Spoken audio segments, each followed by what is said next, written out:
Uh, I go back to 1992, I believe, with the sign of the United Nations Framework on Convention on Climate Change, which is the original treaty regarding climate change. Um, then I followed up with the Paris Agreement in 2015, which it's been, I think, 10 years now since that was signed. I know we just had the Conference of Parties a couple weeks ago, not a couple days ago.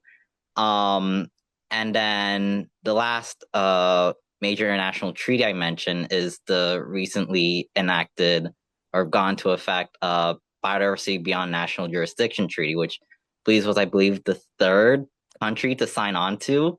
So all these treaties in general, they've been built on top of each other. They all reference commitments that nations around the world have to make towards mitigating the effects of climate change, their emission of greenhouse gases, and so on and so forth.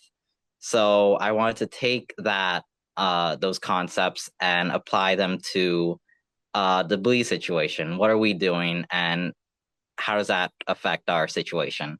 I think one of the main things I like to talk about in the piece is this idea of, I guess, precaution, which is a principle of international environmental law that basically says that states should take all efforts to take all the necessary precautions to prevent like any form of like environmental degradation or environmental harm. And I think that by incorporating that into the analysis of the territorial dispute, we can see how, I mean, you look at a satellite image of Belize and Guatemala, you see that the border is clearly defined because there's much more forested land on the Belize side and Guatemala's side.